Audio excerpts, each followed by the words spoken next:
Dapat po nag-isip kayo, ano bang mga kulang dito? Ano bang mga dapat pang gawin dito? Ano bang pwede natin mapa-improve pa rito? Ganon kayo mag-isip. Para kay mga bata, kailan susubuan pa, kailan bigyan pa ng mamador, kailan padedein.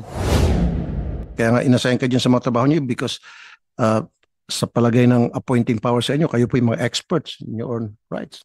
Yung pala, hindi kayo mga expert, mga pulpul kayo, sir. Sorry, sir, for the words.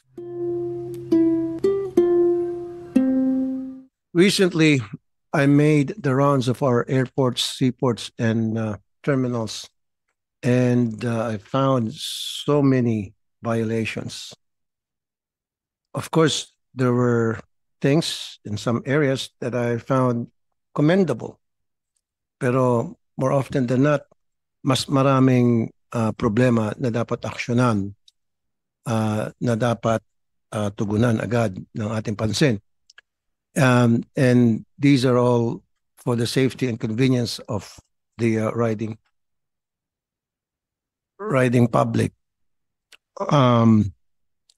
Now, we have so many good policies, good procedures in place, even good standard operating procedures in place. But the problem is it's not being implemented. So it becomes useless until I came in at nakita ko yung problema at kakulangan. Karamihan ay glaring violations or kakulangan na kapag hindi natin inaksyonan, malaking problema ang kaharapin ng ating lipunan. Umpisahan ko sa pinakamatinding problema na agad-agad dapat natin aksyonan na nasilip ko. Umpisahan natin sa ating seaport sa Roro. I think ang dapat sumagot dito ay PPA, maybe Coast Guard, and DOTR and Maritime. Now, napansin ko kapag sa mga barko na Roro, alam niyo siguro yung Roro, ano? Walang problema dun sa mga passengers. Of course, later on, pag-uusapan natin yung convenience ng passengers. Doon muna sa malala na nakita ko. Yung mga sasakyan na isinasakay sa Roro, pwedeng lusutan ng bomba, ng droga, ng explosives. Madaling lusutan. At palagay ko, maging mga carnap na mga vehicles, maging may madaling i-transport from Manila to different provinces or from different provinces to Manila, etc. Now, nasaan yung PPA? Good afternoon, Your Honor. Okay. Alam niyo na yung problema doon, ano? Yung sa pag-transport ng mga vehicles, yung sinasakay sa Roro. Anong klaseng SOP meron kayo? Ano yung protocol para hindi tayo malusutan ng mga kontrabando, hindi tayo malusutan ng droga, explosives, baril, bomba, etc. Sige, sir. Go ahead, sir. Good morning, Your Honor. Good afternoon, Your Honor. For the PPA, Your Honor, our main authority is with respect to the port area, Your Honor. What we do is we have police authority insofar as the port areas within our jurisdiction. Okay. Let's talk about the vehicles Yes, sir. that will be transported na isasakay doon sa Roro. Anong klaseng inspection ang ginagawa po ninyo, Attorney Sherwin De Hoya, sa PPA? Yes, Your Honor. So we conduct basic checks insofar as the vehicles. Define basics. Your Honor, I believe the basic check would be similar to what we do with malls. I think that's the best comparative activity we can relay. Let's talk about vehicles and iba pang klase mga kargamento. Yes, Your Honor. Yung mga malaking kargamento, of course, mga truck, van, meron pa yung mga crates na nakasarado na at may mga laman, mga karton-karton. So, anong klaseng procedure dinadaanan nito para masiguro na walang, alam mo na, walang droga doon, walang bomba doon, walang explosives, etc. So, go ahead, sir. Your Honor, if the Senator will allow, I'll endorse the question to my colleague, Attorney Cheryl De Costa, Your Honor. Okay. Sige, Attorney Cheryl.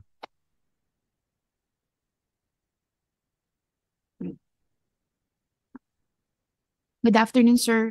Sir, Good afternoon we po. have a port security plan Okay. that our port police observes. Mhm. So these, sir, are also from the OTS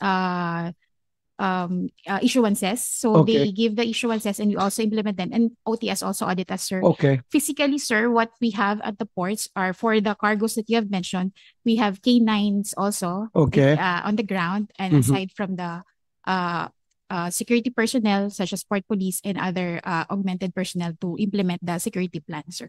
Yun lang yun. Happy ka na doon. Sir, we also Sige have na, baka meron ka pang reports. gusto idagdag. Sige na.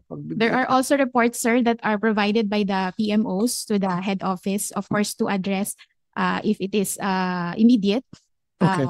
to inform the head office ahead of time. And I mean, on time as it happens. And also, there is continuous monitoring of situations at the port. These are the reports of the PMOs. Sorry mama, puro flowery words ang sinasabi mo sa akin. Gusto ko direct to the point. Ano yung mapapakinabangan ng taong bayan para masiguro na safe yung mga sasakyan na kinakarga doon at walang laman na kontrabando? Direct to the point po. Huwag ng flowery words. Sir Honor. So sa pamamagitan po ng mga K9 units, tsaka po yung ating mga security personnel, madedetect po. At yung mga Detect ng security personnel. kung may detections po or may mga Paano ma-detect ng security personnel? po kami, sir, Your Honor, na screening units such as the X-ray machines for the cargoes. Meron kayo? Are you sure? There are per terminals, Your Honor. Are you sure? Just make sure na meron tayo niyan. Huwag ka mag-imbento. Hindi po, Your Honor. Sorry. Well, alam ko sa mga customs, sa mga international ports, Bureau of Customs, meron tayo niyan. Pero sa mga pier, sa mga roro na nagpa-park or yung nagdadaong ng mga roro at sinasakay masakyan, are you sure meron tayong mga X-ray machines doon? Just make sure, otherwise mapapahiya po kayo. We will give a report, Your Honor, but No, don't, I'm not gonna accept that. We will give you the report. Yan ang palaging sinasabi ng mga taong hindi handa. Alam niyo naman po, pag-uusapan natin tungkol sa pier, Ports Authority ka, alam mo naman na nag-inspection ako, siguro hindi na batid sa inyong kaalaman na I've been doing the rounds. Iba sa mga pier. Oh, ready ka na dapat. Huwag yung babalikan mo ako. Ayoko na ganun. So, sirit na. Sirit na. Okay, magbigay ako okay na ma'am. Magbigay ako ng senaryo. Halimbawa, si Juan. Okay. Sasakay niya yung kanyang sasakyan. At yung sasakyan pala niya ay merong lamang droga o bomba o baril. K9? I don't think so. Ang K9, alam ko naman yung K9, minsan limited and hindi pa accurate. Tapos pagpagod ng K9, ang daming sinasakay na mga vehicles at mga malaking kargamento sa Roro, pagdating ng 4-5 amoy ng K9, pagod na yun, hindi na siya effective na mga amoy. And you know that, right? So, even while we speak, siguro, meron dyan sa mga Roro natin na may mga sasakyan, karnap, o may karga ng droga, may karga na bomba, baril. Tama?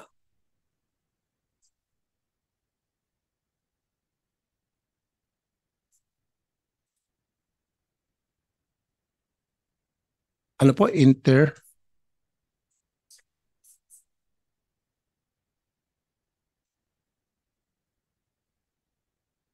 know, pero yun yung sabi niyo mga PDEA na nakakalat sa mga airport na sasalo o sa mga seaport na sasalo at sa mga seaport na pupuntahan.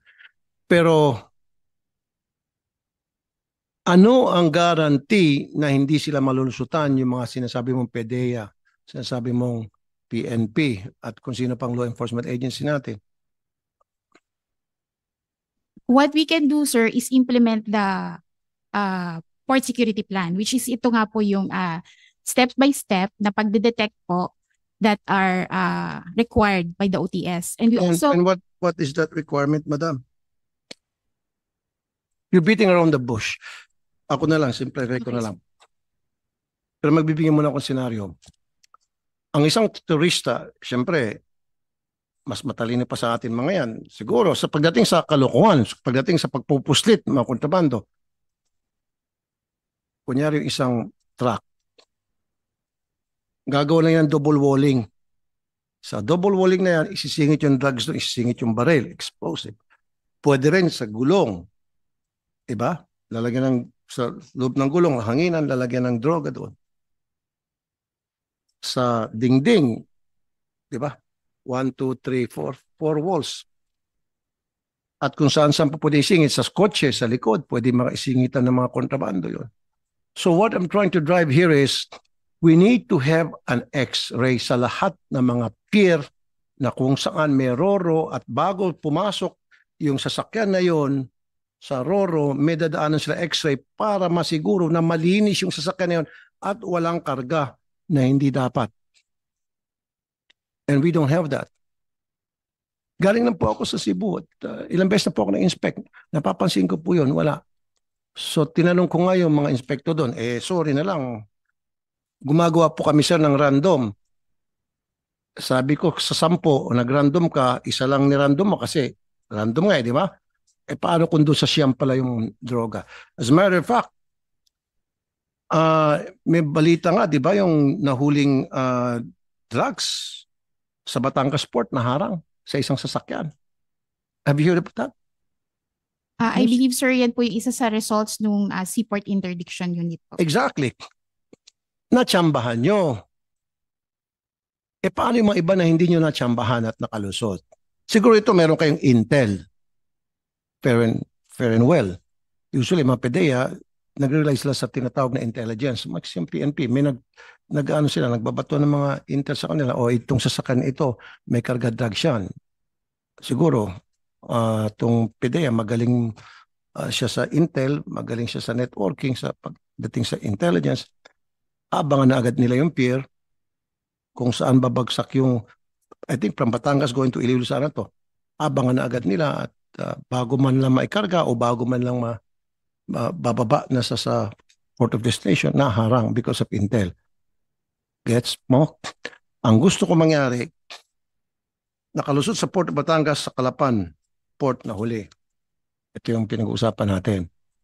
Okay. Nakalusot sa Batangas Port, sa Calapan Port na huli.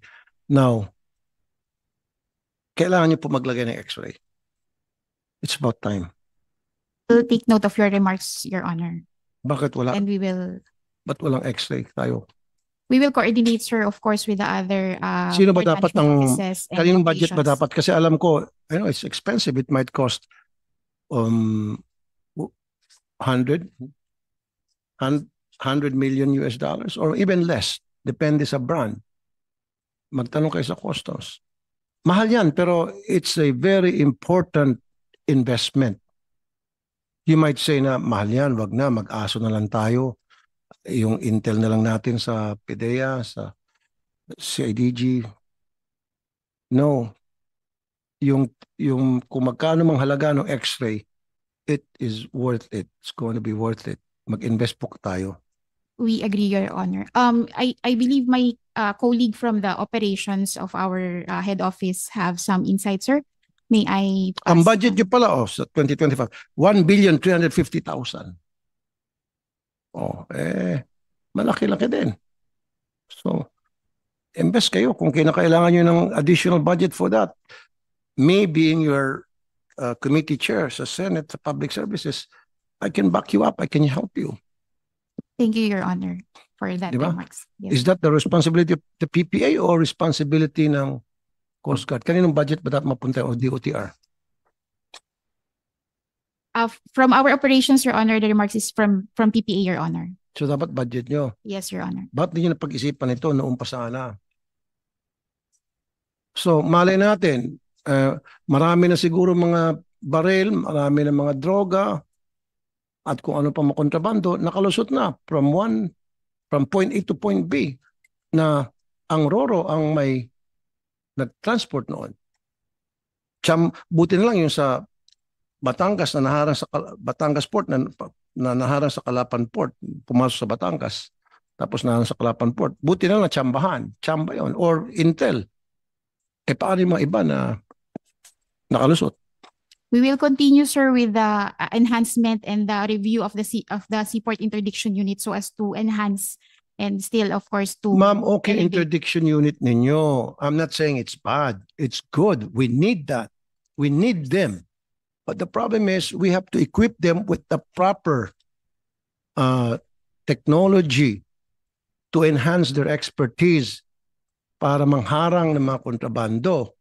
Kahit na anong galing nila, pero kung wala tayong binibigyan ng tamang support sa kanila, useless din. Yeah, we agree, Your Honor. We will review both the infrastructure requirement and the training requirement of the people who man the seaport interdiction unit, Your Honor. So kailan sa tingin mo magkaroon tayo ng X-ray machine sa bawat seaport na may RORO? O sa lahat ng barko for that matter, sa lahat ng mga pier na magkakarga ng mga sasakyan. Ano po? Ikaw na lang upo dito. Mas May I, sir, Halika dito. pass on the mic to Hindi, kaysa naman our- salita ka ng salita. Really, sir. Have a seat, sir. Hindi, okay lang, sir. Sige, sir. As you were saying, sir. What's your name? Yes. What's your name po? Ano po, it's Angelus Grexy Acob po. Angelus Greg. Grexy Acob po. Grexy Sir. Grexy C. Ako. And what's your position and title? Acting Division of the Port Operation Services Department under the Safety and Environmental Management Division. Good. Sir. You're the person we need to talk to. Sige po. Go ahead. Ayun, Speak. sir. Speak. Ayun, first and foremost, sir, we acknowledge po yung mga comments at yung mga nakita nyo. And yes, kung ano man yung nakita nyo from the other ports, especially nga yung nasabi nyo po sa Batangas na nahuli po, it's because we have the, kumbaga, natimbrihan, gaya na nasabi nyo. Let's get to the point naman po regarding dun sa X-ray. We just want to clarify, sir, kasi iba po yung tinatawag nating cargo, yung mga ship, yung saroro, yung mga trucks na may cargo, which is yun na mga tawag natin is yung mga container trucks. Container trucks is not, kumbaga, hindi po namin jurisdiction yung nag-open at nag-i-inspect doon po kasi Hindi, kaya nga, sir, ang pinag-usapan po natin, yung mga vehicle na sinasakay sa RORO. Yes po. Yun. Meron kayong X-ray doon o wala? Ayun, sir. To be honest po, wala Yes. po talaga. Okay. Yan po. Wala pong X-ray. Actually, At regarding bakit walang X-ray? ayun po, regarding naman po dyan, At bakit wala nga pong X-ray? Pakisagot lang Ayun po, po. diretso. hindi pa po kasi naging, yung kumbaga may po tayo sa, yun nga po sa OTS, kung meron po directives for us, pero kung kailangan po namin maging initiative na magkaroon ng X-ray para po dito, it should be part So of the mag-antay pa kayo security. kung anong direktiba mula sa OTS? If ang ko lang po dun, sir, is if it's indicated, if it's mandate, if it's included sa po, we will do that. Pero kung napansin po natin, No. So spoon feeding ka pala. Kailangan isusubo mo na sa bibig mo. no, what Yung I'm dapat- trying to, sir. No, sir. Kayo po mismo mag-isip. Ano bang mga kakulangan dito? Ano ba yung mga dapat gawin dito for the safety ng mga passengers at the same time para hindi tayo malusutan ng kontrabando? Mag-isip na agad kayo. You Yes. should be proactive, not reactive, Yes, sir. sir. So we So, will no, I didn't. I won't buy that. Sabi mo, you were waiting directive from OTS. not actually Don't waiting wait for the directive. Yes, sir. You did mention that. Okay, sir. I admitted po rin again with that. So, since yun po ang natin, sige po, we will have this kung kailangan po natin magkaroon ng X-ray machine. We will raise to our immediate supervisor at the office na rin po kung Why immediate supervisor? Raise it to the highest authority Yes sa po, we PPN. will- Who's that person? our general manager po. And what's his name? Sir J. Daniel Santiago po. Mr. Santiago. Opo, yes, sir. Pwede ba natin tawagan si Mr. Santiago? Ilagay natin, isalang natin dito. Senate We'll try, sir, virtually. Committee. Thank you. Si General Santiago. Yes po. So, General siya sa PNP. Hindi po, general General manager manager. po. Sorry, sir. Attorney, So, ang gusto ko pong mangyari, again, sinabi ko na kanina for the second time, kung kailangan niyo po ng budget, ako po yung committee chair niyo sa Public Services dito sa Senate, ilalaban ko kayo okay po. na para magkaroon ng budget. Magsalita lang kayo. Dapat po nag-isip kayo, ano bang mga kulang dito? Ano bang mga dapat pang gawin dito? Ano bang pwede natin mapa-improve pa rito? Ganon kayo mag-isip. Huwag niyong pabayaan na masilipan kayo, mabutasan kayo, tapos babatikusin ko kayo dito. Para kayo mga bata, kailan susubuan pa, kailan bigyan pa ng mamador, kailan padedein. Diba? That's spoon feeding, sir. You shouldn't be acting like that. You're adults. Should know better.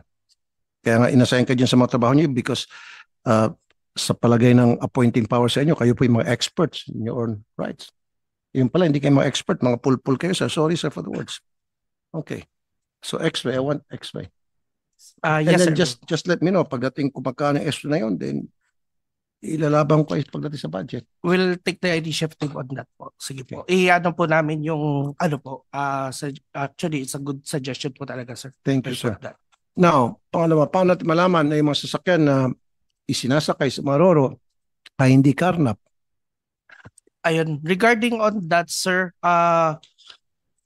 huli, sir, we only based on the reports kung meron po yung carnap at saka ano po. Pero kung sasabihin na ito po ang yung mga papasok po sa ating mga pantalan, kung halimbawa... No, sir. No, sir. Wala po. Wala ka pa ikot. Ayun, So- sorry po. So, walang kakayahan. Ayan po, hindi pa po ma-identify unless that it was reported to our port management. Exactly. Ayan, nabutasan na naman kayo.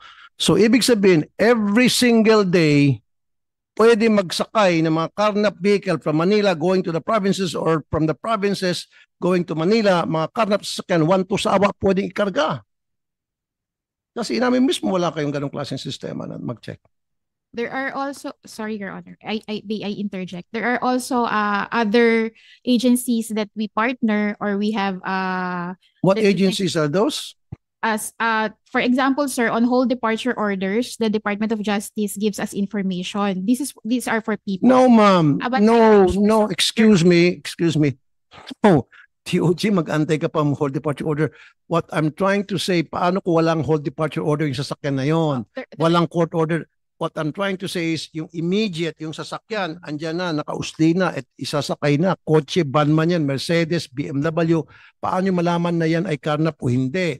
Karnap, ano ba, kinarnap sa Manila at ibibiyahe papuntang kung anumang probinsya, paano yung malaman, paano yung ma-detect, paano yung maharang? We are also if we receive information, Your Honor, of course, from other agencies such as the What if you don't Like, receive information? What if you don't have enough intel? then, sir, we coordinate with other agencies, and if we receive information, No, again, yes, ma'am, no, again, no. we will What nga kung yung mga agencies na inaasahan nyo, hindi sila nag-deliver as expected by you?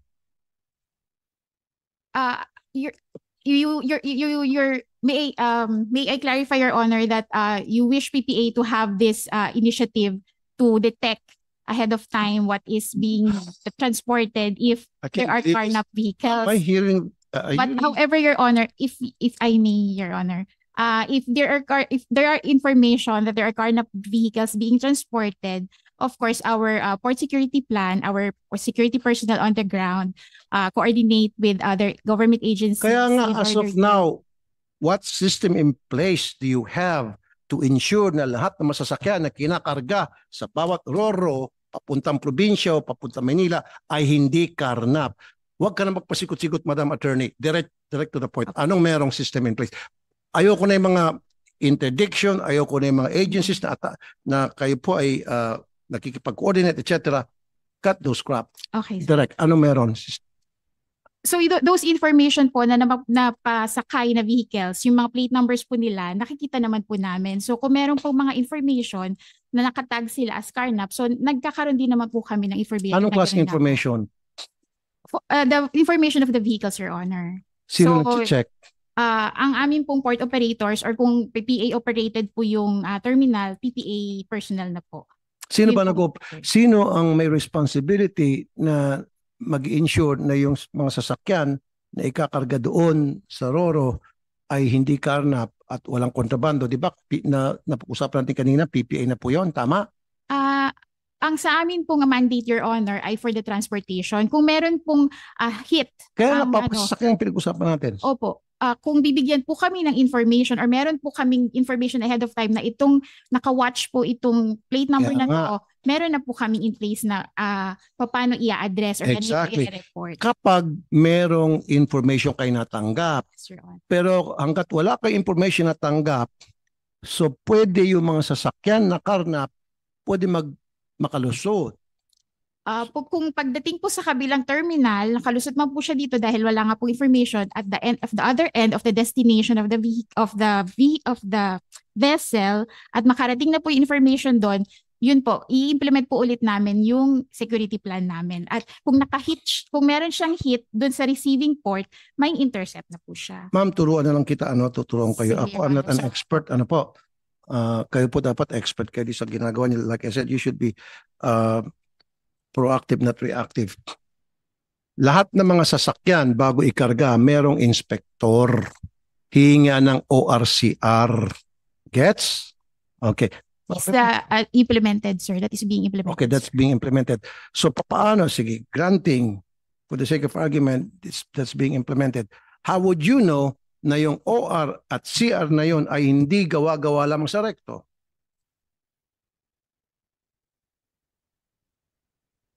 Sir, our personnel who looks at these documents are trained naman, sir, or they are given naman constant trainings on port operations and on detection of and on assessment of documents. No, kulang. Turuan na kita. Dapat by now, yung taga-check, may hawak siyang computer o laptop. Meron dapat kayong interlink sa HPG at sa LTO. Kapag tinype yung ORCR doon, pag sinabi ng LTO, good to, sinabi ng HPG, clear to, go. Pag wala doon sa LTO, wala sa LTO, tapos nag-hit sa HPG, don't go. We will take note of that, Your Honor. And Technology po ito. Hanggang ngayon, wala pa rin tayong ganon. So, ibig sabihin, marami na mga carnap vehicle palit-palitan na, nagbibiyahe na, baka nag-ground the Philippines na itong mga carnap vehicle from one point to another, from one province to another, because we don't have that kind of system in place. The technology that you have described, Your Honor, is also a form of coordination. So we will take note of that and enhance our operations para po real-time yung sinasabi niyo po. DOTR, where's DOTR? Okay. Yusek Mark, Stephen Pastor. Good afternoon, Mr. What do you Chair. think of what I just mentioned? Tama po. We recognize, Mr. Chair, that there are lapses in the security protocols. And with that po, within the department, we will instruct the implementing agencies to coordinate with the enforcement offices po, as mentioned, particularly the LTO and the PNP Highway Patrol Group, to have some sort of system po, real time, so that we can determine, Mr. Chair po, if the vehicles being transported are indeed red flag po. Isama nyo yung DOJ, yung website ng DOJ, website ng HPG at LTO, na kapag in-enter ng inspector ninyo dyan sa port, yung plate number sa kayong ORCR, pag nag-match, and then pumasok sa website ng NBI, DOJ, pumasok sa LTO at HPG, pag clear, go. Pag medyo isa lang doon, hindi nag-clear, wag payagan isa kayong sasakyan. Ganun lang po yun. We have to have that. Lahat ng bansa meron na tayo na sa Pilipinas, wala. Okay.